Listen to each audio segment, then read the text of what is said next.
All right, hey everyone. Welcome to the Combat Connection podcast. This is Masa. We have Lo and Luca on here, and we have a guest today who goes by... What are you going by? Go by Beast King. All right. And we have a guest today, Beast King, who is going to be joining us. So, let's get started. Alright guys, so today's topic of conversation, we're going to be discussing something maybe a little bit meta. We're going to be talking about differences between martial arts and how a martial art changes and how much change will actually determine if something's a new martial art or not. Now that's a lot to take in and discuss, so we're just going to try and get started so this doesn't become like 3 hours. I guess to start things off, we can go based on our returning guest, Beast King. Beast King, what do you currently train? I am currently training Sanda with a base in Northern Long Fist. Okay. What distinguishes Sanda from everything else? How can Sanda be interpreted as a different system or a different rule set? And what are the pros and cons to each school of thought?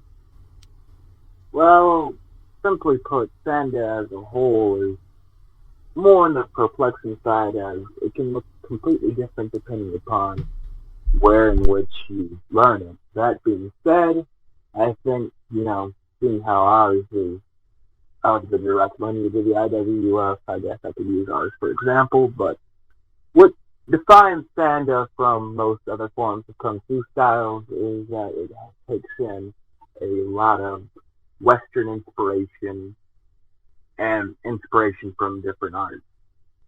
If anything, I'd say it's almost like a Chinese equivalent to MMA. We have Western boxing mixed in with our Northern Long Fist, along with elements of Muay Thai and other styles that kind of culminate to create this kickboxing-esque martial art in which you can, add on to your previous Kung Fu knowledge to create something new.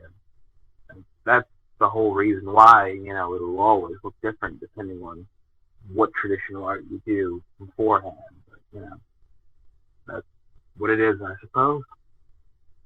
Well, that's actually something very interesting. Sanda is, as much as it has decent popularity as a martial art that is put out into the mainstream a lot, I think there's only one UFC fighter that practices it or is known for practicing it, so it's something that's somewhat a little unknown, especially in the realm of kickboxing where Muay Thai is the dominant. Speaking of Muay Thai, let's go into Masa. Masa, what are your martial arts and how are they defined? What makes them stand out as what they are? So, my previous art was Kempo, and we actually split off from the branch we were part of, basically because there was just kind of a shitstorm brewing, just internal conflicts, and we were like, you know what, fuck this. We stepped aside, and that's kind of how that became its own thing. So just Kempo, punching, kicking, trapping, I don't know, just like, it seems normal to me, because I don't really know how to describe it. It's just blocking, sparring, that sort of thing.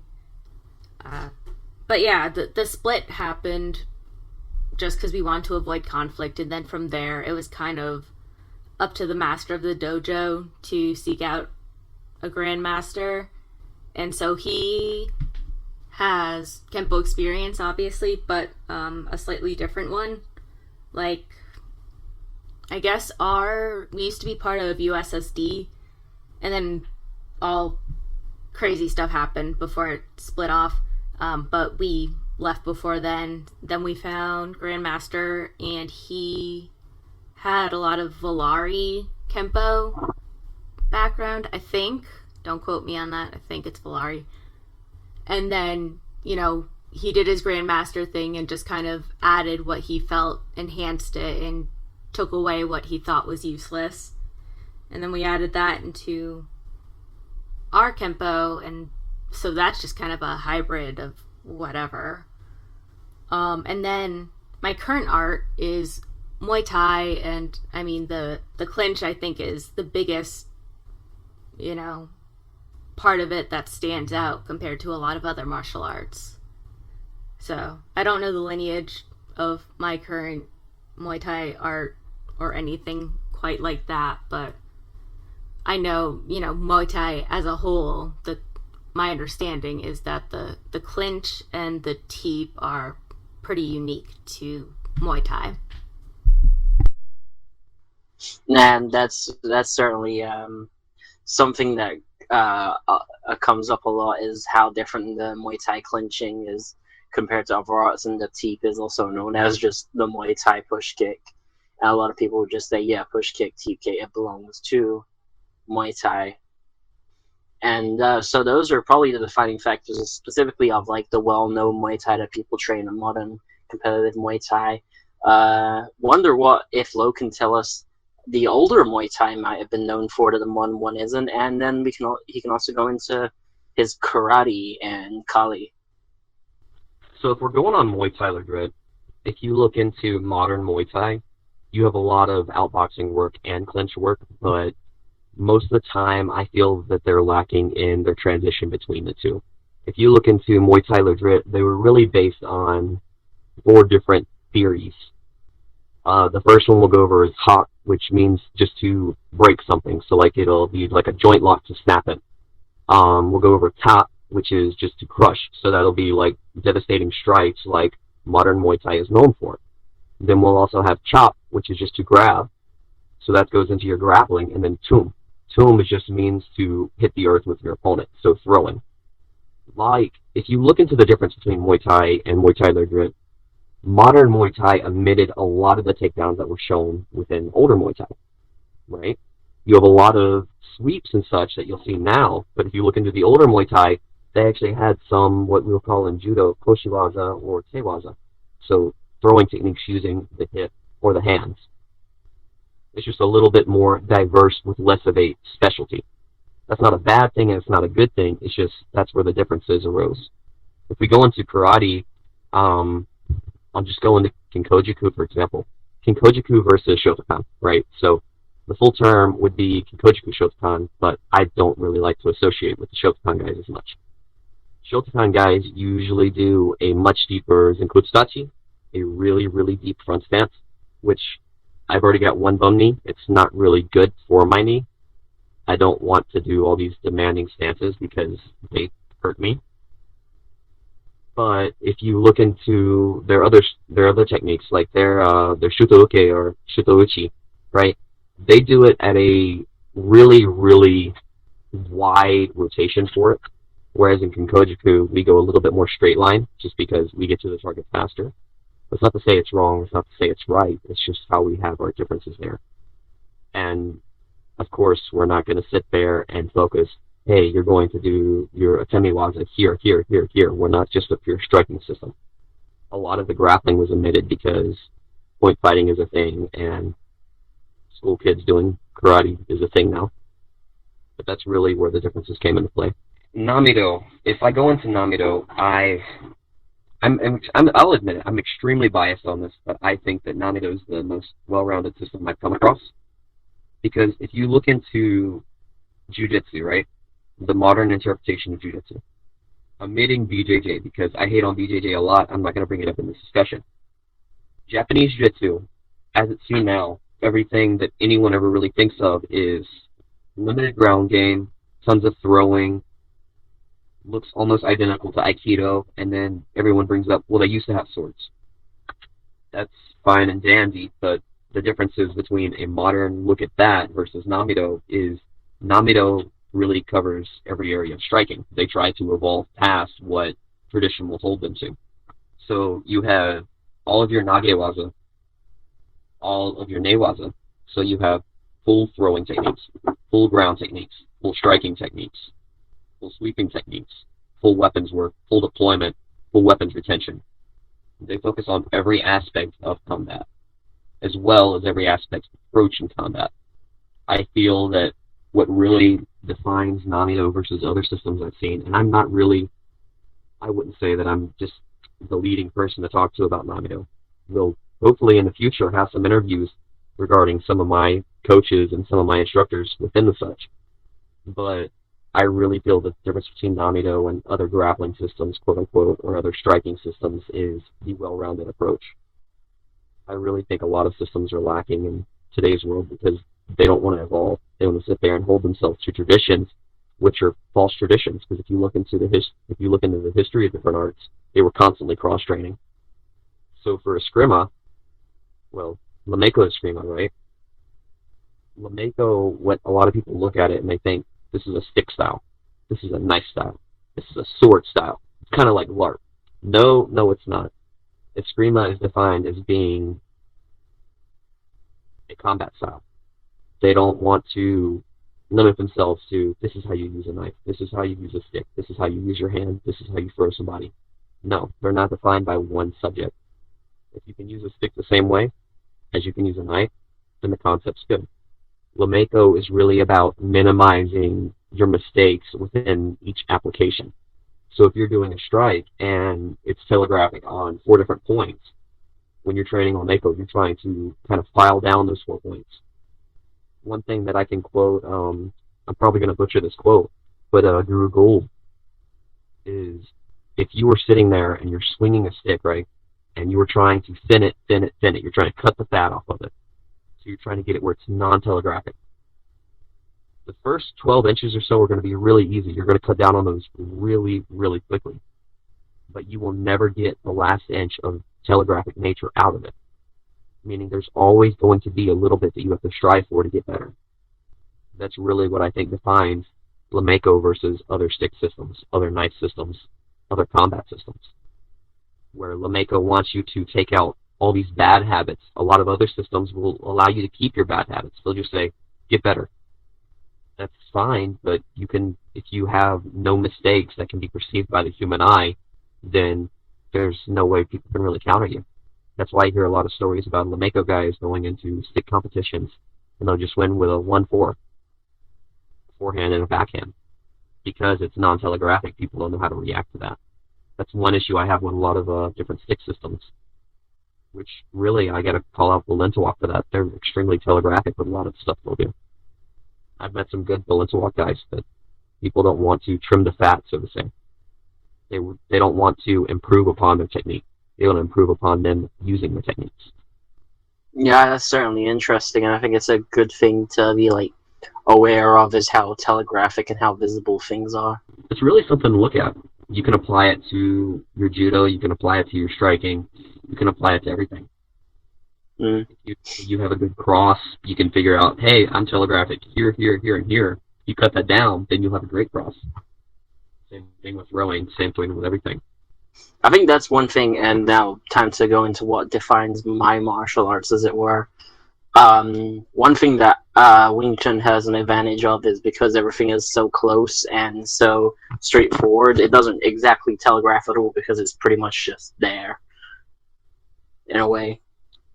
I say what defines Wing Chun. Wing Chun, I think I have an easier job than any of you in defining my martial art with Wing Chun because it doesn't look like anything else. You can say it looks, we've said on our channel, it has similarities to Kali. You can find lap style, you can find Tan style, you can find Chi style within Kali. You can find a Bong style and some similar striking within Salat. You can find a Pak style within Karate. We have clinches and elbow strikes that are very similar to the way they do it in Muay Thai, and people have theorized that there was some crossover from Thailand. And then you go into other Kung Fu systems and you can see, well, all of our sweeps probably came from White Crane. You can see a lot of our takedowns and drags being used in Northern systems and Long Fist systems, and the way we punch and kick being used in Shaolin. But if you look at Wing Chun and you see Wing Chun being used, you know what it is. You're not going to confuse it for something else or wonder what it is, because it is close combat. And Don Santos said that Bruce Lee told him Wing Chun is great if you're fighting in a bathtub because it's very close combat, and that closeness can range a little bit. It can go up to mid-range. I see Wing Chun's system going about of an 80% arm extension for their system, but it's close range combat. It's centered combat. Most of your strikes come off straight from the chest. It uses triangular movements. It uses vertical fists. And it involves trapping. It involves locking off parts of the body. And it involves quick strikes using your elbows, your forearm, your palms, and your hands. And then your knee, very low kicks that are normally side kicks or vertical kicks to the knee or groin or stomach area. And it's very easy to recognize, and it's something that looks quite simple on one note, but when you go delve into it, there's complexities to learning it and pulling it off in the way. And then when it comes to Shrinji Kempo, which is my form of Kempo, and it's very different to Master Style, it's a bit harder to define. The way I define it is it's a kickboxing system based in karate, boxing, and kung fu with Japanese jiu-jitsu and weapons. The Japanese jiu-jitsu is very similar to Aikido-jitsu. We do have some similar techniques to Aikido, though they are trained and pulled off in different ways, less steps between them, and more active resistance. And then our strikes have a very good mix of karate strikes, knife hands, palm strikes, kicks, high kicks, and round kicks. Some more kung fu things where we're trapping and flowing more, and then just straight boxing, 1-2 combos, uppercuts, hooks.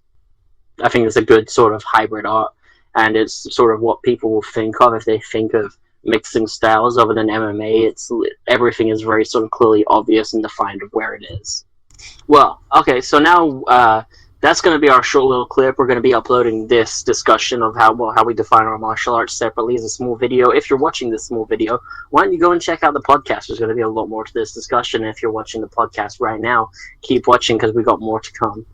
So, now we all know a little bit and we've defined our own martial art. How about, this will be an interesting challenge to each other. Why don't we try and define how we, as outsiders, see each other's styles, what we think of looking at each other's systems, so we can get a different perspective from being in it rather than looking at it. That's fair. Yeah, it is an interesting take, yeah. Okay, so let's start. Beast, how about you choose someone's style that they brought up and say what you think about it, what you think defines it. Okay, I will start with Kempo. Sorry. Kempo. You have two people here who do Kempo. Oh, yeah. Sorry about that. So, to be specific, Lucario is Kempo. The way I've always kind of seen it, especially looking back at a lot of documentaries and things like that, in terms of like the style, I always kind of viewed Kempo, funny enough, as Kung Fu and Karate's love child. It's kind of had a identity crisis, let's say, because, I mean, you show up to all the meetings, but at the same time, it's like, yeah, I mean, which side of the tracks you want to be on? Actually, I want to ask that as a question. You know that me and Masa both do a form of Kempo. You know they have similar names. Do you see our Kempos as different? Do you know that there's different lineage, or do you see them as linked? Do you think of them as being the same thing because of their name? No, not really. I mean, when it comes to your Kempo, specifically because of, how much, I guess, I've seen of it, I definitely view it more so as this, hybrid Kung Fu and karate style, whereas what I've seen more so of Masa's Kempo are kind of associated to be more with karate in terms of things. I can see where you're coming from with that. Masa, whatever, do you see where he's coming from there? Or are you a bit offended that he doesn't think you're Kung Fu enough? No, I think that's fair. My understanding of Kempo is it is basically a blend of Kung Fu and karate. And I know that in my Kempo system, we basically start by learning karate, more or less. And then as we get higher and higher up into the ranks, that's when more of the Kung Fu the Kung Fu influence starts to come out. So a lot of the stuff that you'd see probably is going to be more of the karate stuff, because there's a stronger influence there, at least with the majority of stuff you're going to see. Yeah, that makes sense. Okay, well, Marcel, let's go on to you. Choose someone's style and tell them how you see it as an outsider. So I guess I'll just go with Kung Fu as a generalization of Kung Fu. My understanding is that it's about a crazy amount of flexibility combined with these crazy deep stances that aren't really conducive for movement and just like an exaggeration of the range of motion. Like that's my idea of Kung Fu. Just like a bunch of tricking with a bunch of impractical movements. Like, I hate to say it, but that's what I think of when I think of Kung Fu. Like, it's impressive, but I think that goes to Beast because you don't just do Sanda, right, Beast? You do traditional wushu forms, and you've done some Tai Chi within your school, offers the whole variety of performative, traditional Tai Chi and Sanda. Yeah. So, what do you think about that? What Masa thinks about your forms? Yeah, I mean, like, if you mean in terms of forms, then yeah, that's pretty much on the nose if you wanted to describe those. I mean, especially like the performance-based stuff, I mean, sure, it looks cool, but you're not ever really going to be, first of all, landing that on somebody, and second of all, if you are, that's probably a felony. So what about Beast? Why don't you tell us, outside of just that idea of what's been said about being very performative and tricking based, within traditional, so not within your Sanda, within your traditional, or what they just call the Kung Fu class in most Wushu schools, what else is there, element-wise? Element-wise, well, I know it can vary from school to school, at least with us. We tend to do our forms while also breaking down the application of those forms. Which, I mean, almost every form can be interpreted into a different manner, as though the people, originated the form and spread it, obviously, as long dead. But with that being said, we usually try and find every little piece we can to implement into our applications, which would go on to be our Sanda.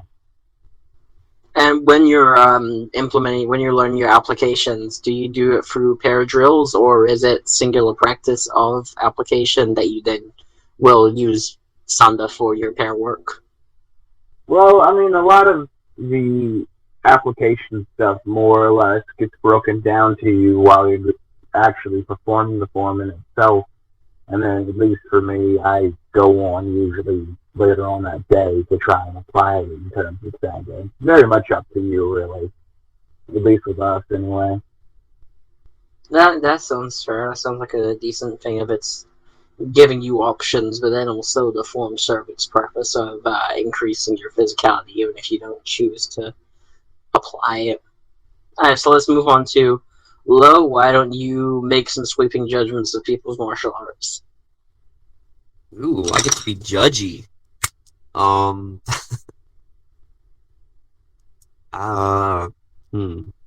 Kempo then.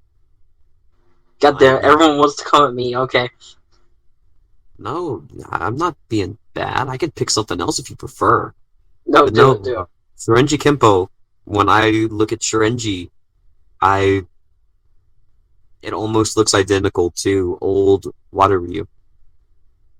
And my reasoning for that is, do you know the 3 principles of Water Ryu? I know absolutely nothing about Water Ryu except that we used to know a practitioner. Okay, so Water Ryu, right? They have a huge focus on using body mechanics to shift your weight instead of full footwork. I see that a lot within like your beginner katas that you've sent me. I cannot remember the name of them. I'm not even going to try to pronounce them. Yeah, that. So I see a lot of Water Ryu within that. And there are 3 main principles that, you can tell me if I'm incorrect on this. The 3 main principles within Water Ryu are Inasu, which means to dodge, which is avoiding or sidestepping an attack. Nagasu, which is to let flow. So instead of stopping something, you just kind of redirect it or divert it instead of trying to stop it statically, right? So we have inasu, nagasu, and then the next is noru. Noru means to ride. So if you see something that's coming in before it's fully done, you kind of jam or stop it so you can throw your own technique in the middle of it. I see those three principles popping up in Shorinji a lot. So when I look at Shorinji Kempo, I almost keep it on the same level as what I view Wateryu as. I think that's actually a sort of deeper look into it than I was expecting you to come up with, honestly. It definitely applies. So within any of our countering, blocking movements, the idea is your body and head need to be out of the line of attack first. That is your priority, is using your body movement to get the target out of the way of the hit so it doesn't land. Then you use your arm or your leg, wherever you're doing, to parry and redirect in case you end up this part of your body is still within the targeting range, and then you counter strike.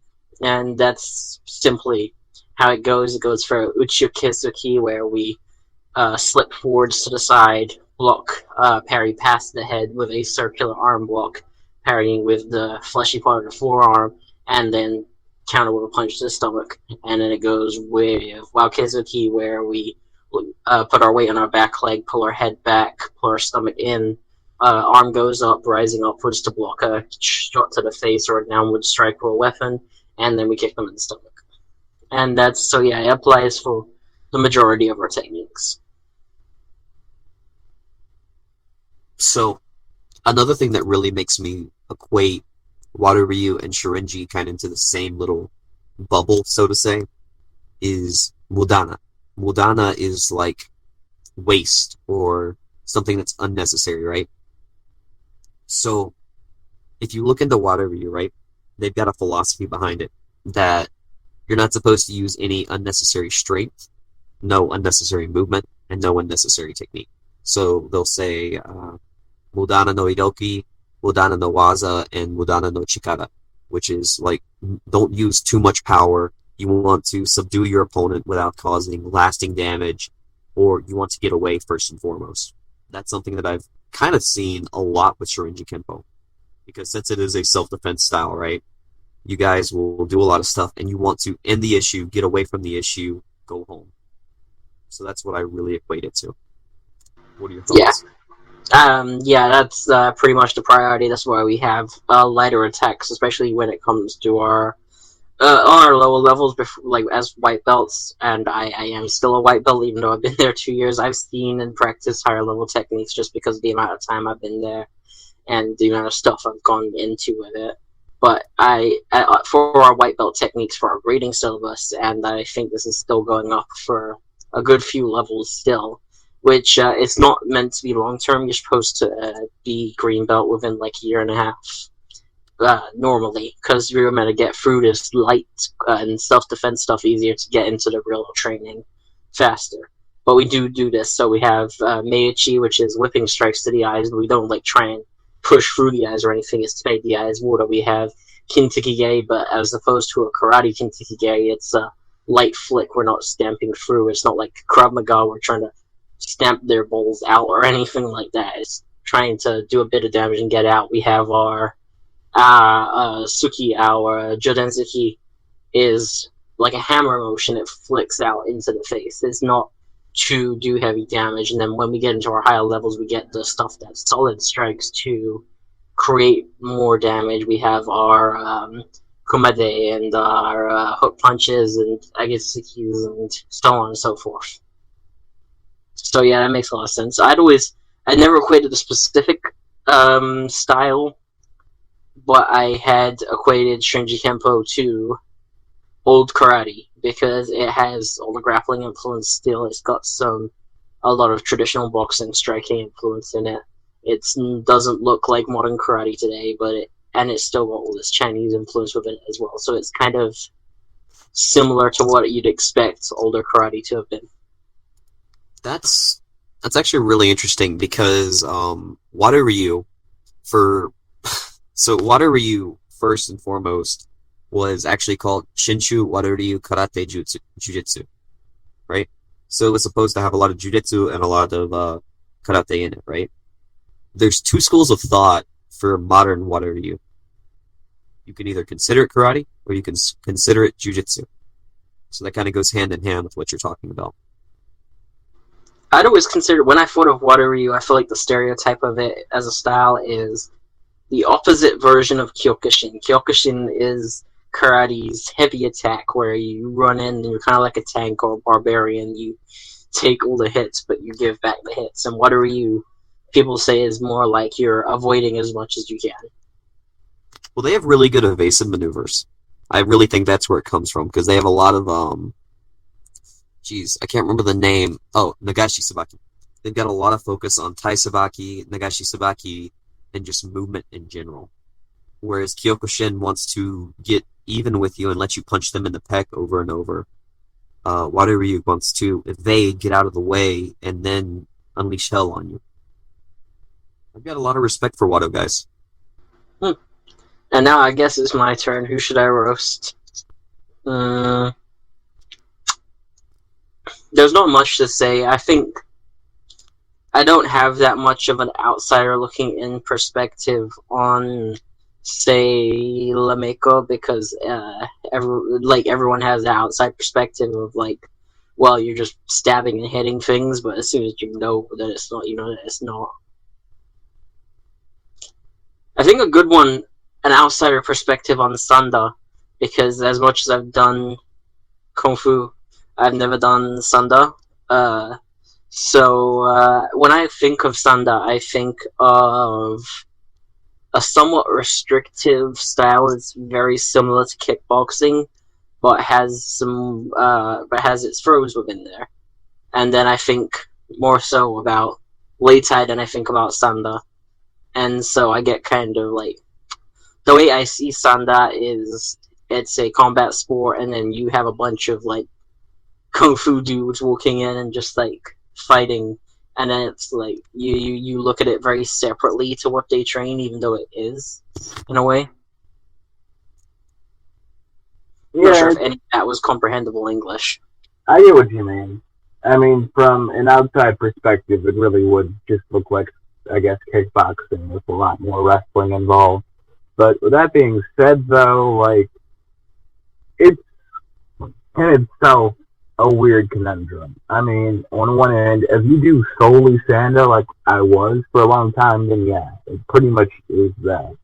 But for the vast majority of practitioners, a lot of them do a traditional style that shapes them. In fact, that's one aspect of Sanda that I just, and Kung Fu in general, that I love over my time spent doing Muay Thai, is the individuality of the art in itself. I mean, when it came to Muay Thai, everything I needed to learn and everything I needed to be and to do was already paid for me. Whereas when switching over to Sanda and implementing Kung Fu alongside, well, it is Kung Fu, but implementing our traditional techniques alongside it, you just find this freedom to basically become and do whatever it is you please. I mean, once you get past the basic techniques, which serve as more of a tutorial and baseline than anything, it is completely up to you how you want to be and what techniques you want to use. I mean, I pull in new stuff from traditional every chance I get. Like, you can just shape it to be something, or basically anything you want it to be, it can be for you. I mean, personally, I've seen just a lot of variants. I mean, for Coach specifically, his is almost lightning-like. I mean, he definitely pulls in a lot more of our long fist aspects while also maintaining that and mixing it with some aspects of Thai and Western boxing. It's a lot more hand and striking oriented while looking at videos of our, leader of the U.S. team, Coach Lee. He just seems to definitely implement that plus a lot more of the grappling aspects, while also throwing in a lot of the traditional, like a lot more of the traditional aspects that is really one of the people to help bring the style about. Had more of that traditional base, I'd say. But yeah, it in essence can be whatever you wish it to be. Yeah.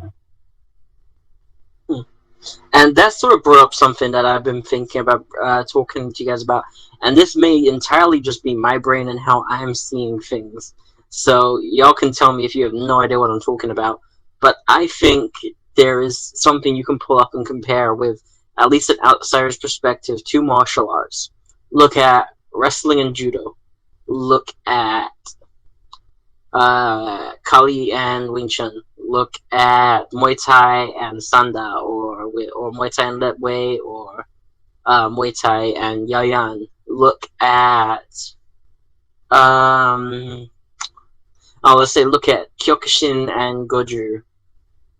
There are many arts that accomplish the same things, but some look like they're more technical. Some look like cleaner versions, like the way you'd have like the version of like the nerd, and then like the just the dude that just did it, like the hard study clinical version, you know? Yeah, I get what And you it's mean. not that there isn't, because everyone knows, anyone who's ever done any of those martial arts knows, you have to study and train hard and learn techniques for both, but some look like ingenuity versus education, or like a refined version. And it's weird to say refined, because refined normally you think improved, but they're not necessarily better, they just look like they're cleaner, even if they can sometimes be less effective, you know? Like, Aikido looks like a more refined version of Japanese Jiu-jitsu, but I would argue to say how good refined means, you know what I mean? Yeah, I actually have something to add to that a little bit, if you allow me to. Go for it.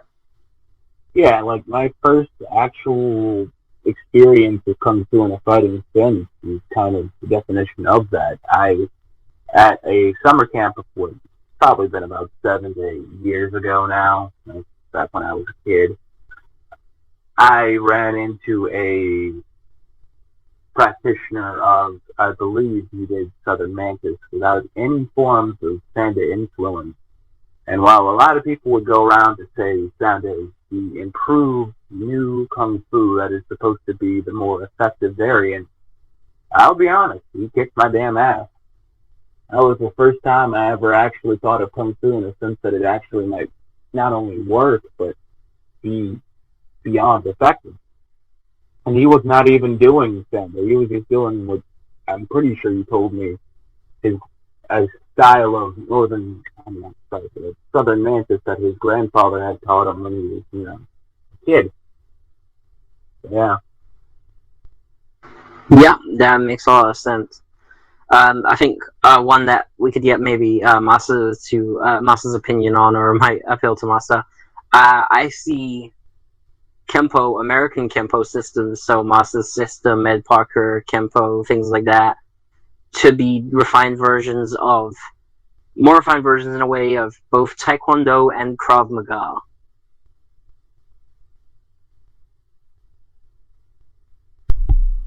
Why Taekwondo and Krav Maga? Well, Taekwondo, because when you see American Kempo systems being, as in Kempo systems made America, not just Ed Parker's American Kempo, when you see them sparring, they have large emphasis on kicks, and specifically not like just the round and low kicks you'd see within Muay Thai, but like kicks to the head, side kicks and stepping side kicks, and front kicks and crescent kicks. So And the then variety when you of see kicks. And then, yeah, especially within their sparring. And then the way I say more refined is because even the ones that do point systems seem to have a more definition of what determines a point and less restriction and more contact than Taekwondo point contact tournament. And then the reason I say Krav Maga is because they practice step systems, defense systems with locks and takedowns and weapons combative in a lot of schools.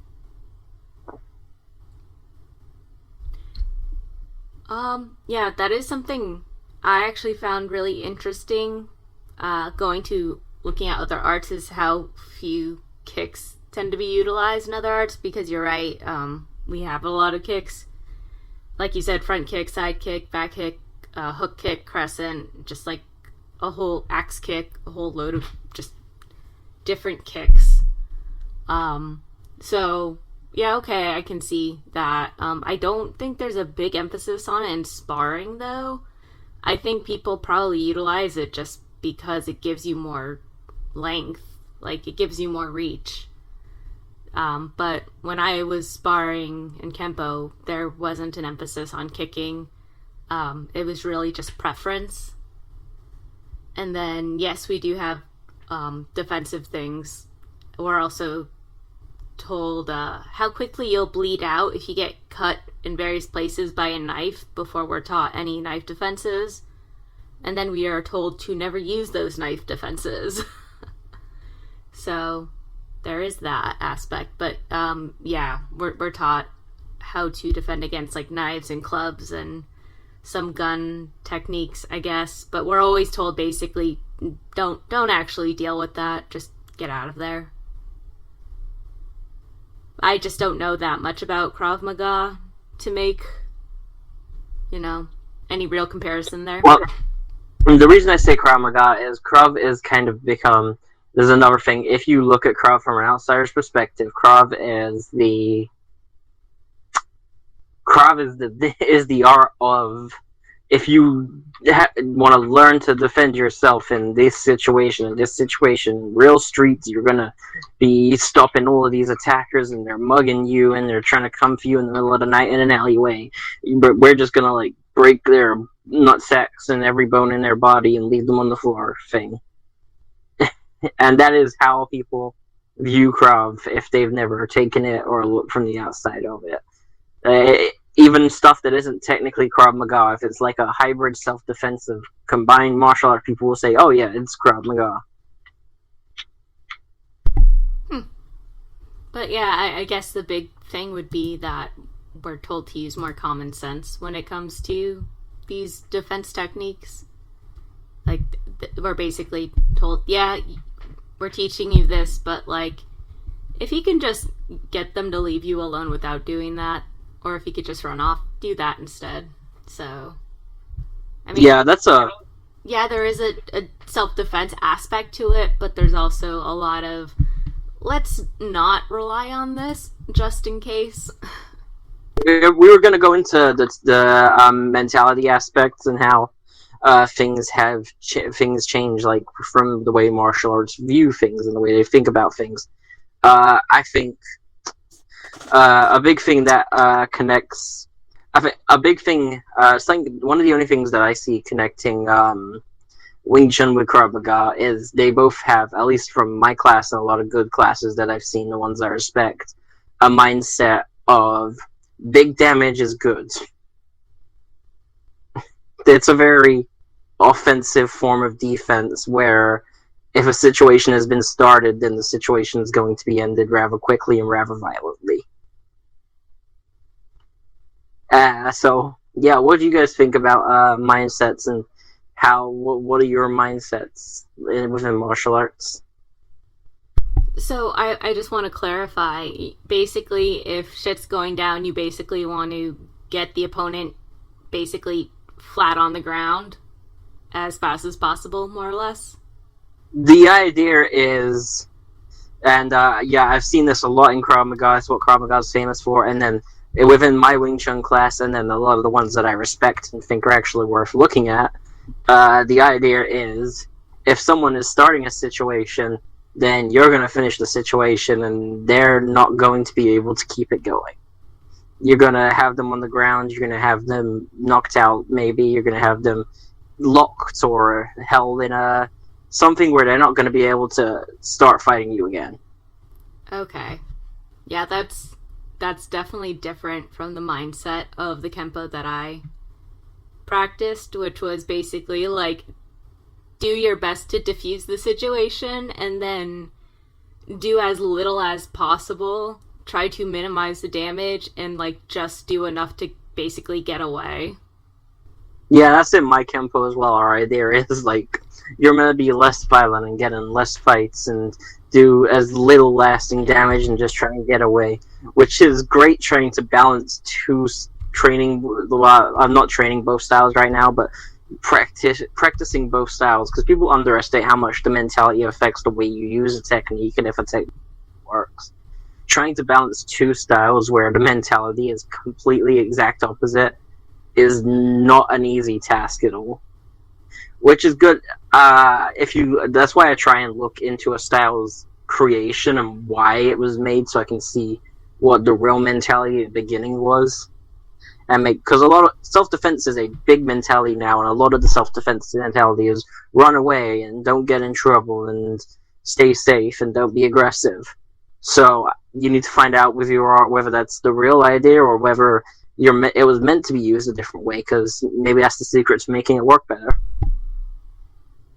Yeah, it's definitely interesting when you're being taught kind of more of a pacifist approach to it, and then, you know, they're going through the technique, and then they're like, and then you break their spine, then you break their neck, then you throw them on the ground, and you stomp on the groin, and then you continue to beat the shit out of them.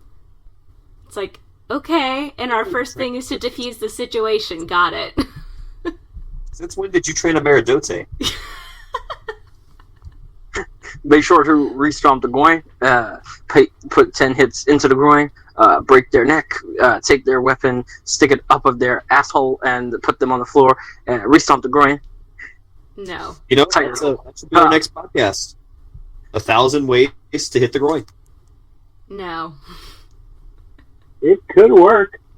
You gotta think about the laws and stuff when you're being told to use a very aggressive style, I think is one thing to keep in mind.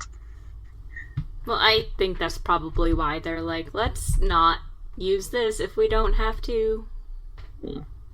See, we can't all be lucky. I know for Lo and Kinkochiku, you have the original writings of Funakoshi to tell you exactly how the hell you're meant to be doing what you're doing. I can't help the fact that no one else wants to write things down.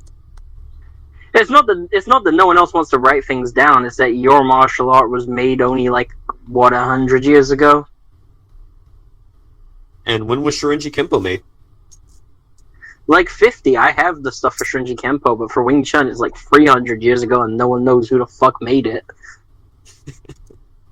I thought y'all had some little bitty lady who made Wing Chun. No one knows if she was real. There's a theory that she was actually just her own army of fucking kung fu people. She was secretly 50 dudes that were meeting in secret or something. It is very debated on whether she existed to begin with. I gotta say it every 21. I gotta say it every podcast. She was secretly 50 dudes. It is 2021. I hate you. Anyway, yeah, so you have the original... Please stop. Okay, you have the original writings of Funakoshi to base your... Do you base your mentality and teaching off of that? Do you disagree with it based on the other arts that you trained? I just use it for historical value. My guys, when I'm teaching them for self-defense, if they're ever in a situation where they need to defend themselves, their number one goal is get home, right? That's what I want them to do. I want them to be able to go home safe and sound. Does that mean they need to sit there and throw someone to the ground and start curb stomping them? No. I teach people that once the threat is stopped, you stop. Because once you have someone on the ground and you're continuing the fight, you have turned yourself from being the defendee to the aggressor in that situation. So if someone is starting something with you and you have to defend yourself, and maybe you get a Haraigoshi, right? You get the Haraigoshi and you go to back away. Say he goes to tackle you. He goes to tackle you. You try your best to knock him out or make it where he cannot fight back. Once he cannot fight back, he no longer serves to be a threat. Therefore, you are allowed to leave at that point. Yeah. So what you're saying is you don't take your students to other dojos to have blood fights to the death? That's supposed to be for the night class. So what is, do you know, what was the original idea when creating Shotokan? What was the mentality meant to be? How were you meant to apply it then that you've changed? There is no first strike in karate. Karate is as boiling water. If you do not continuously heat it, it becomes tepid. Alright, that out of my system. The original mindset was really reactionary-based training. So when someone goes to harm you in any shape, form, or fashion, the mindset was you need to be able to defend yourself from it, i.e. by static blocking, by just entanglement, or by trying to do a passive block by moving it out of the way, right? Because first and foremost, you don't want to get hit. So the first mindset was, 1, don't get hit. 2, you should throw a follow-up strike just to immobilize your opponent. So where I teach my guys to be a little bit different is if someone throws a technique, I usually get them just to defend against the technique without countering first off, because you want to see, hey, maybe that will kind of push them away. That will make it where they do not want to cause any more issues with you. If it does not, then they are to counter, where with the first mindset, if someone throws something, you were immediately expected to counter through a singular technique. Where I'll teach my guys to throw multiple techniques just to put them down, right? Shotokan originally was a one-and-done system, right? So in the first days of the Kinkochiku, you can really see the differences between Kinkochiku and modern day Shotokan, because the Kinkochiku has a lot more of the grappling focus on it. So instead of throwing a singular strike to try and put them down, they'll throw a single strike to set up the takedown. You get the takedown, you hit them with the earth, because the earth is going to hit harder than you do. And then you're allowed to leave. Modern Shotokan, and really JKA Shotokan in general, is about, instead of using a strike to set up a throw, you're going to use the strike just to try to break whatever you hit. I kind of disagree with that, because I'm not this 6'9" bodybuilder, right? I'm a decent sized guy. I'm not a giant though. I'm not going to sit there and throw a single technique and expect it to be able to drop someone every single time. I don't really buy into that. I've been told I've got a decent punch. I've been told it hurts. I've seen bruises on people. I've been told that me punching them does not feel good and I need to stop. All right, that's kind of expected. I'm not going to buy into the fact that if someone's causing issues with me, I throw a single punch on them, they're immediately going to stop. I'd like to have almost a safety net of sorts. I want to be confident in my abilities to, 1, outpunch them, or 2, outgrapple them. Because I'm pretty sure for just a random on the street, they could be hopped up on who knows what. If you punch them once and if they don't stop, and they still want to deal damage to you, if you're just sitting there all nonchalant, like I just threw my punch, why are you still moving? They're kind of still gonna want to hurt you, if that makes sense. Yeah, that makes sense. Yeah. I mean, it's worked for my guys before. Okay, man. So I want to get Beast's perspective on martial arts mentality, because unlike the rest of us, his art, it doesn't have any sort of self-defense mentality element. His art is specifically a combat sport of its own. Yeah, we don't really... I mean, I guess ours would more or less be considered kind of the opposite of what you guys have been going on over for a little bit now. For both Muay Thai and for Sanda and Kung Fu, the mentalities have pretty much always been the same. And I don't know whether that is shaped by the type of arts they are, or just our environment here within the city, and it being as violent as it is. But we are always taught that you do not go to seek the fight, but if the fight finds you, you shall be the one to finish it. And if it comes down to you versus a stranger, you should always choose yourself. Even if the law doesn't agree with it, at least you can be alive to go to the courtroom instead of a corpse on the street. That's pretty damn intense, bro. Yeah. I mean, it's fitting, though. I haven't seen it go bad to the point where, someone's died, but I've been walking around. I mean, fights happen in this city. It's a do a dozen, you know what I mean? And I've seen guys who come in from boxing gyms and stuff just fighting it out in parking lots and shit, and they'll just, he's down, it's, merciful, I'm going to walk away and immediately get beamed by another dude in the back of the head and, stomp the hell out. Like, you have to expect the unexpected, and you have to be willing to do what you have to do to survive, even if, morally speaking, it isn't inherently right, or you don't feel it's right in that moment. Make sure, if nothing else, you are the one who survives and you are the person who can get get the right to go home, to see your family, to see, I don't know, if you got a damn dog waiting for you, or a cat or whatever, or a damn fish. As long as you go home, the rest doesn't matter. That reminds me of a southern saying that we have here in Mississippi, right? It's better to be tried by 12 than carried by 6. Does that make sense? Exactly. Like, as long as you live by the end of the day, I mean, I'm not, like, both Sifu and my old coach would always say the same thing. Like, obviously, don't go around fucking murdering people, but if, someone is definitely trying to take you out permanently or cripple you in any way or harm you in a way in which, you have to immediately make that type of decision, you make it.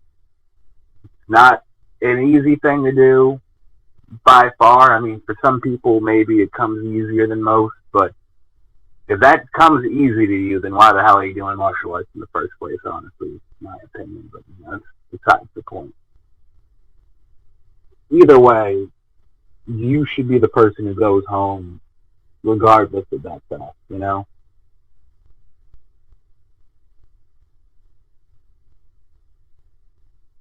Mm-hmm.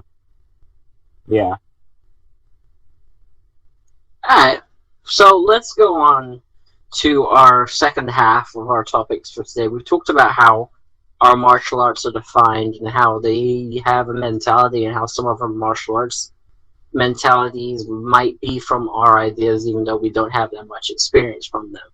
Let's talk about, now we know what defines the martial arts, what is the difference how much difference changes a martial art? What changes necessitate it to be different? Like, you do Kinkochiku. Kinkochiku is Shotokan, you see it, or you at least refer to it as different from Shotokan. What do you think is the difference? And do you think it's enough different for you to consider Kinkochiku its own style? Or do you just like not being called Shotokan? Focus on biomechanical advantage. Shotokan really is pretty katas, pretty stances, but it envelops in practicality, right? So when the Kinkochiku was created, right, it was originally just a research club for karate, right? It was founded just to be a research club for karate. The Shotokan, which originally was identical to Kinkochiku, was kind of warped throughout the years. So Funakoshi didn't even name it Shotokan, right? They put a sign up that said Shotokan because Funakoshi was a poet and his pen name was Shoto, right? Kan meaning house of, so it's the house of Shoto. Makes sense? Yeah. That's your little bit of history. It's the house of Todoroki. Yes. My Hero. I'm actually wearing a My Hero shirt, so that goes even better. The differences, I would say, is one, focus on biomechanical advantage over lunges, in a sense. Right? So if you look into the origins of Kinkochiku, right, you'll find Old Man Okano Sensei, that's just what I call him. It's Tomosaburo Okano.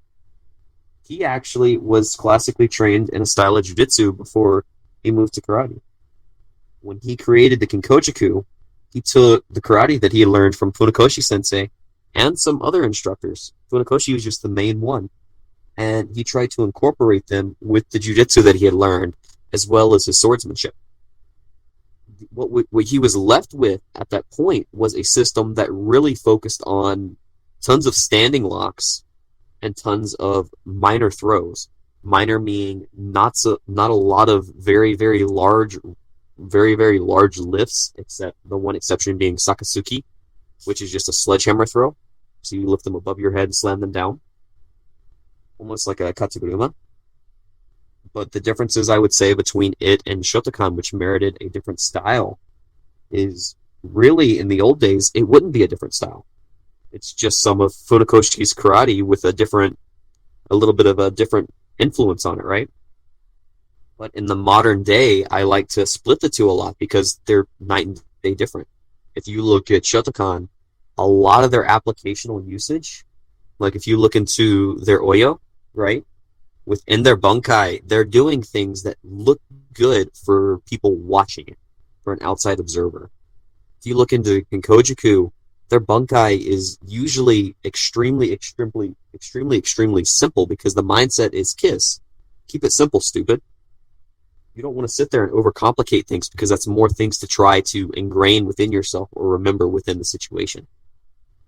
If you have a bunkai, for example, we'll do Pinan Nidan, or Heian Shodan, as a lot of people call it, right?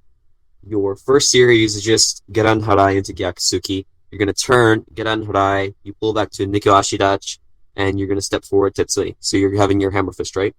It's really simple. A lot of systems do these katas. You look into Shotokan Bunkai for the such, they're going to do it as, well, you're going to roll your wrist right here and try to break a grab. Well, I mean, that's fine and dandy, but I don't want to sit there and do this if I don't need to overcomplicate it. They get really in-depth with this, and there's no reason for it. If you look into the Kinkochiku Bunkai, most Kinkochiku guys bunkai that as, oh, you're just doing a check with your forearm, turning around and immediately countering with a hammer fist. The reason you're going to Nikko Ashidachi is just so you can adjust your range so you can strike them with a less likely probability of them being able to strike you back. I really feel the difference is Kinkochiku guys tend to actually feel comfortable saying, we train for self-defense, we're not training for competition. Which kind of hurts us if we're doing like sport karate. But I feel for self-defense it's a lot better. Yeah, that makes a lot of sense. So, I have an interesting one. Okay. What are you asking? We were doing outside input as well earlier. Let me ask you this. You've seen Kinkochiku. You've seen some of the stuff we've done. You've watched a class before. What do you feel is the difference between Kinkochiku and Shotokan? I don't think I'm able to answer that just because your classes are never pure. Your classes, you always mix your Kinkochiku with Namido and Lamenko. And that brings me to another point. People view Shotokan and other systems as, this is a pure system. This is going to be kept just like this. That's fine for history, but you don't know if you're training false history. If you look into the old days stuff, then you have people who are constantly cross-training. I get my guys to cross-train. Anytime one of my guys goes out of state, or one of my guys goes to a different area within the state, I'll say, find a dojo around. Find something that works. If it works, and you can show it to me, and I can see that it has more value to the dojo, I will take it and I will replace another technique that I feel is not as valuable. I'm all about improving, which was the old mindset in Okinawa. People want to sit here. It should be the mindset everywhere. Yeah, we should promote cross-training. Tell you what, for our advertisement, promote cross-training. Stop being supremacists within your own system. You're being false to yourselves. It's the way the old masters would have done it. Start talking about traditions, whether you're talking about it in the fact that, well, I can't change the tradition, or you're talking about it in the fact of, well, you're not going to change because of tradition, because you don't know what the traditions are.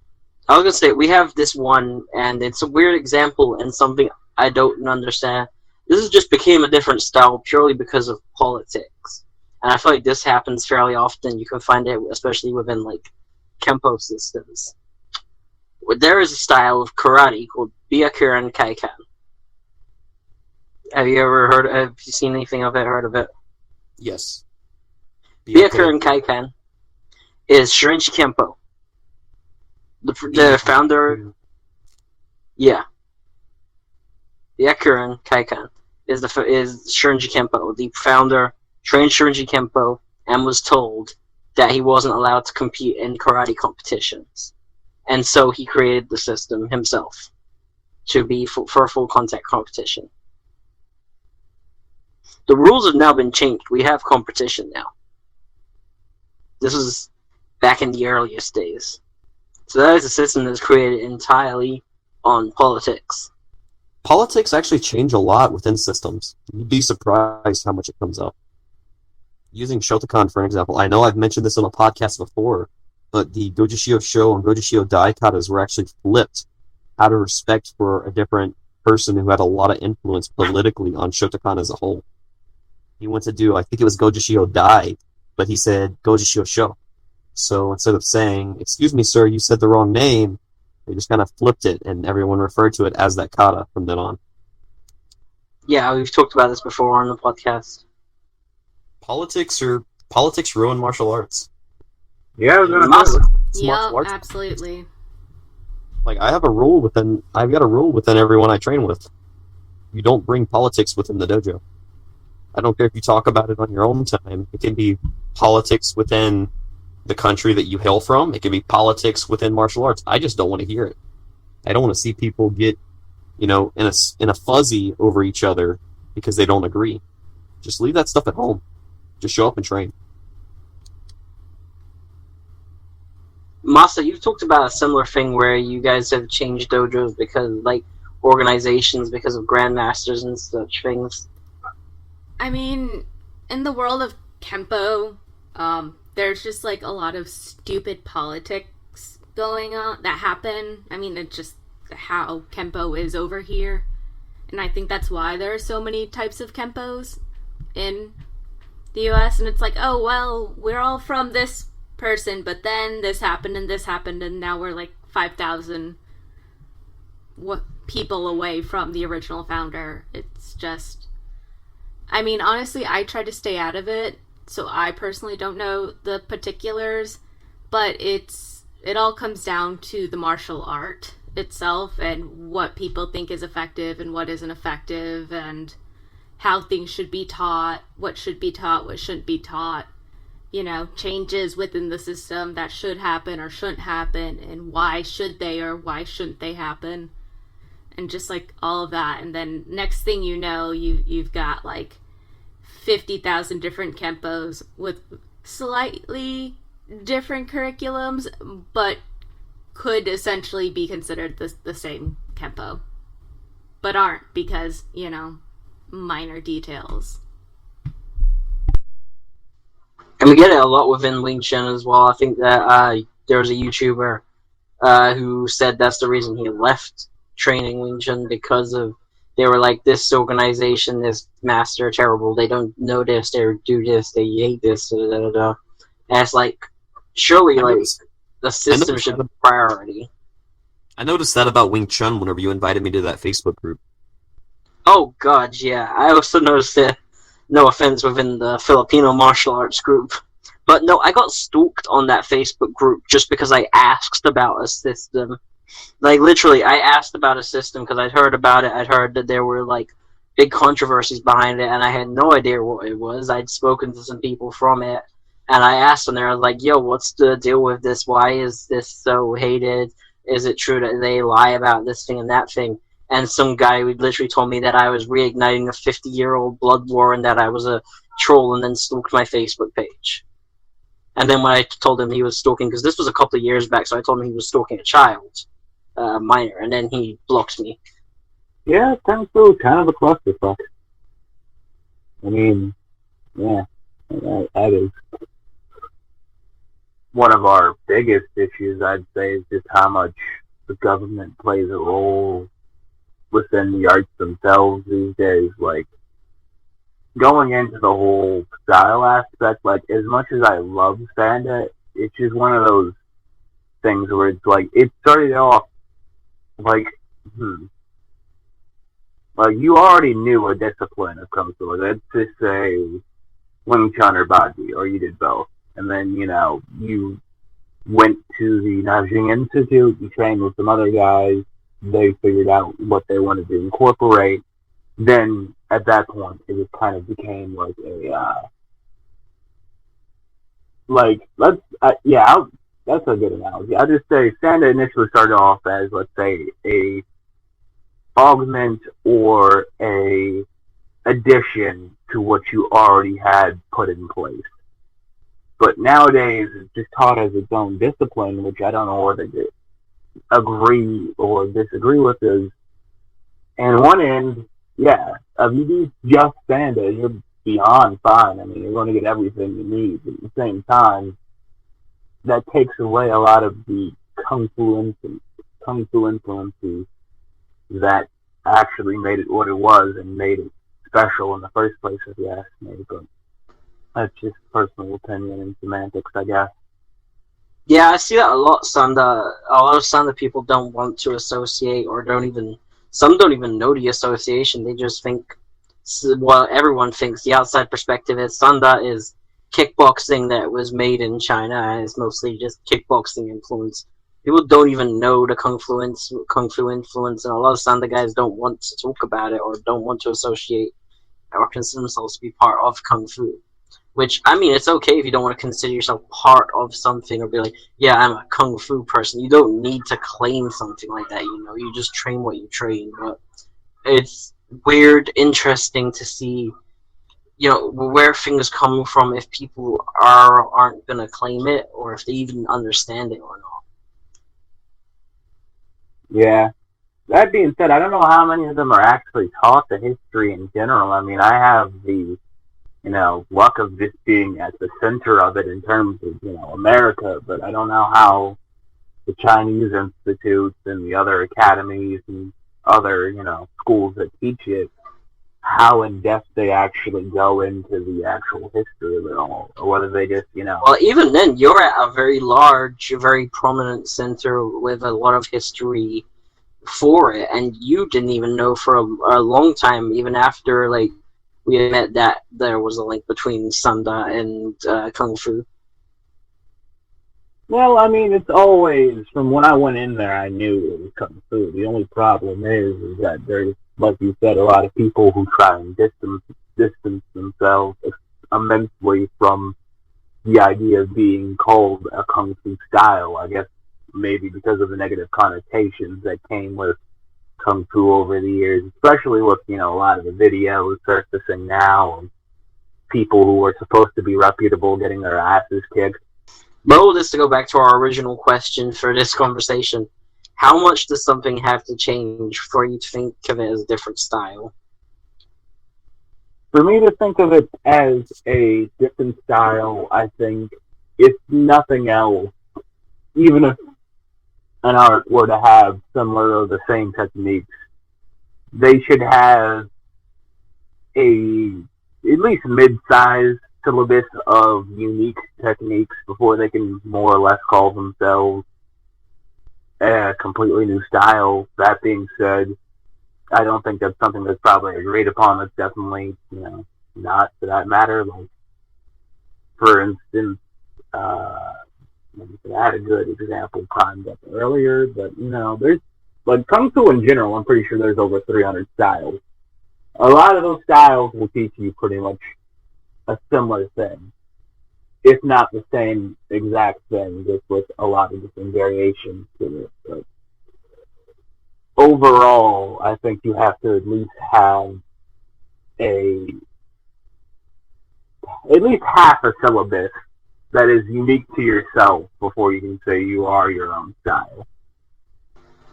I know I wrote a whole blog about this once, about the within Wing Chun, how different things can be within different lineages, how it's constantly evolving and changing, and that it keeps some core principles, and then whether or not Jeet Kune Do can be seen as a form of this evolution that has been, and change between masters has been prominent throughout the system.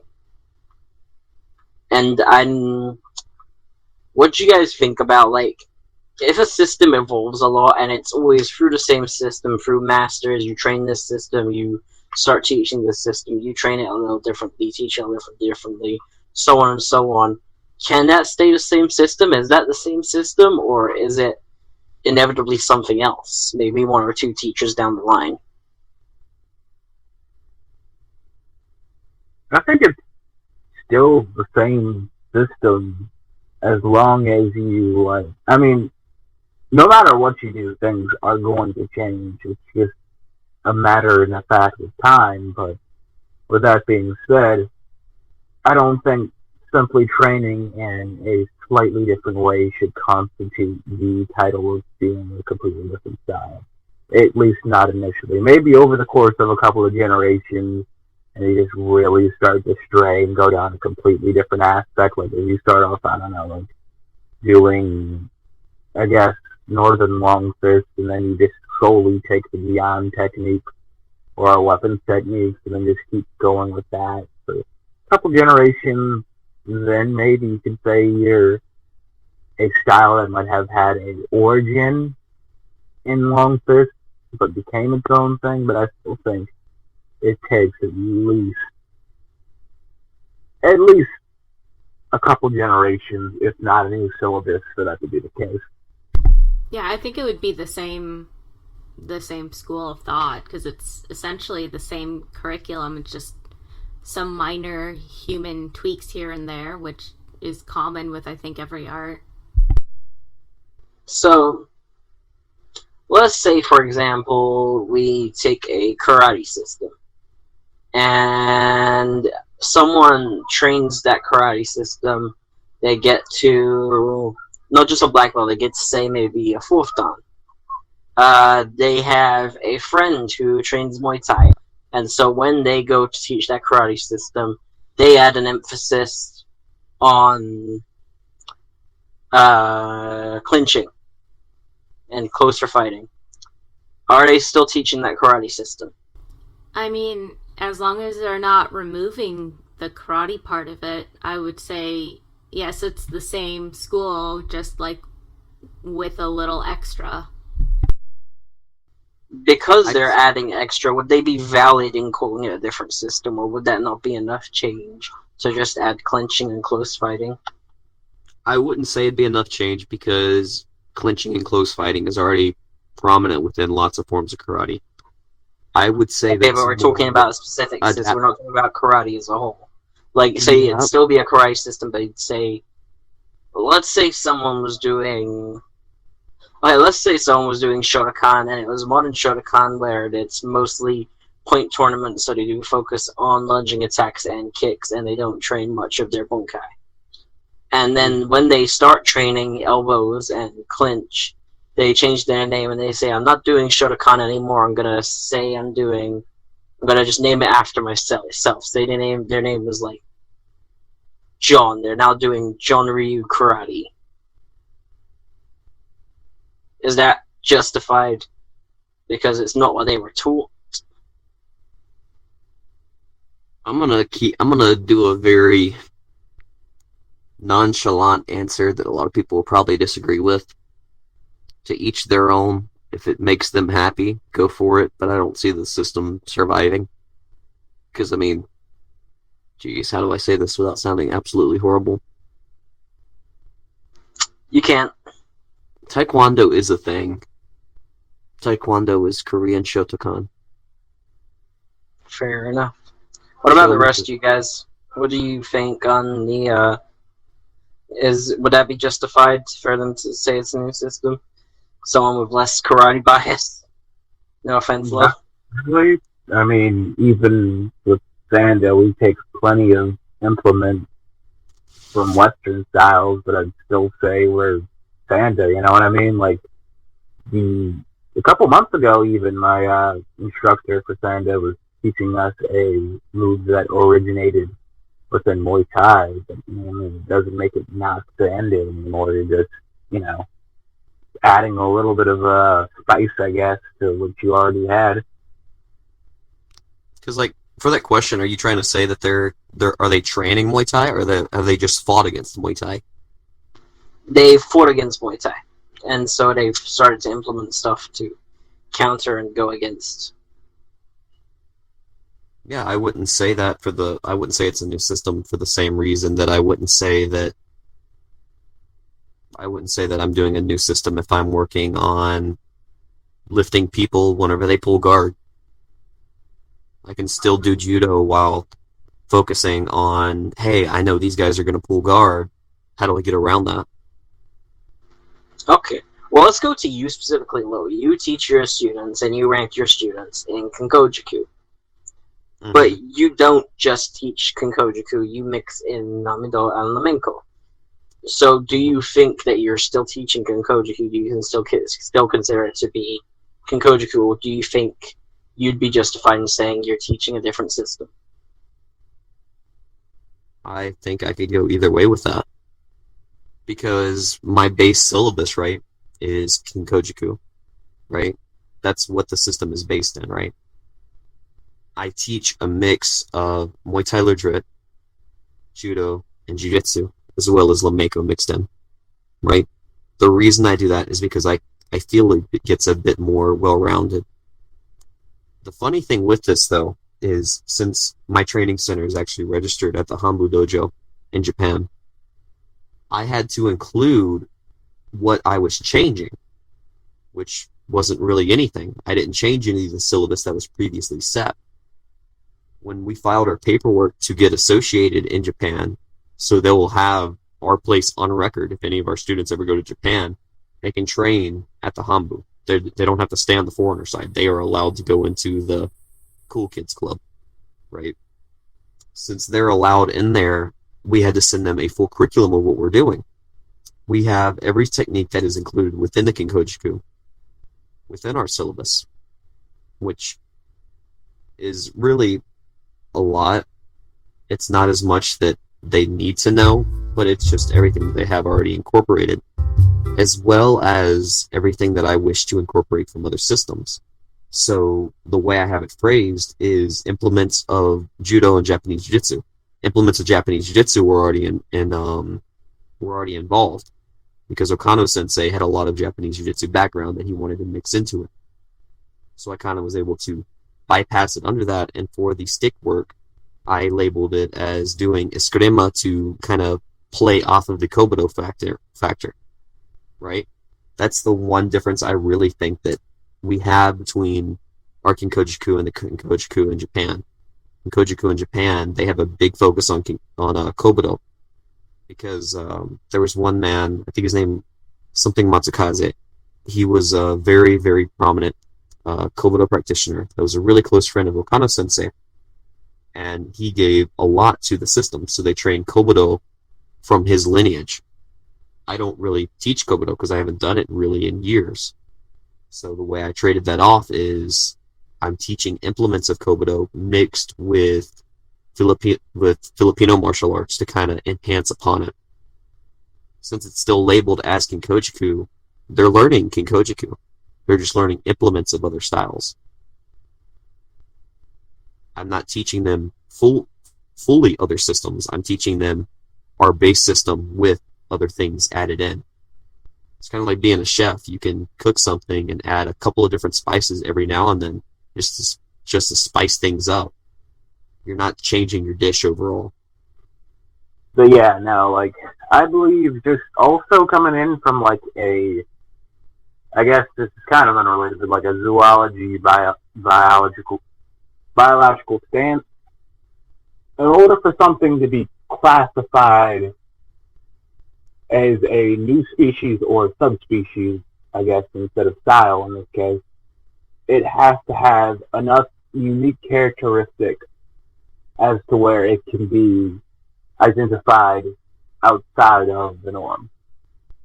Like, for instance, an Asiatic lion versus an African lion, they might look similar when, just looking at them in the same white room, but within their natural habitats, along with their size difference and everything else, you can very much tell these are two different animals. That is what I think a style has to reach before it can be identified as its own thing. It's kind of like if you have an individual whose father is Italian, but his mother is a mixture from all around the world. Does he still have the right to claim to be Italian? Even though he has other things mixed into him, he has a very large portion of himself that is, in fact, Italian. Yeah, that's what I mean. Like, you have to be, I think, in order to call yourself a completely new system, you firstly have to be identifiably different in the first place, and that would come in the form of a syllabus and or new techniques that your older discipline or your parent discipline would not have. Those characteristics cannot match up if you want to claim to be a completely new individual. Unless you're Brazilian Jiu-Jitsu, then you're just going to claim you came from the fucking AI or some shit. I don't know. It's just judo. Yeah, that's the joke. They think they're Cabbage Patch Kids, Logan. Well, one more point I want to bring up with this is HEMA. Now, HEMA is supposed to cover historical martial arts within Europe. Yeah, that's kind of the definition of the art of the name, right? Mm-hmm. However, you then have separate martial arts for Glima being Viking arts, for pugilism being historical forms of boxing, etc., etc. So, what should they be different? Should they not all be HEMA? I feel like HEMA's more of a category, as opposed to these are different styles. I feel like just saying historical European martial arts, I mean, there's a lot of different things going on there. Like, I feel like it's more a category than just saying one art. So I think it would make sense that they all were their own separate names. Yeah, I Right. think there's like, if anything, it should be like Mako was saying, kind of like an umbrella term, the same way Kung Fu is usually used as a generalization term. Like, Europe is way too diverse and just gone through way too much shit for them to sit down and try and claim to be one entity. There is just way too much going on. I mean, Christ's sakes, Spain has like 50 different damn martial arts, of which, yeah, you could say, yeah, no, this is HEMA, but, you got different people, you've got lineages to think about, you've got all this shit to think about. Like, there is in no way you can try and classify this as one entity. That's like me claiming to train Budo. I just train the martial way. It can be a very Exactly. term for different subsets.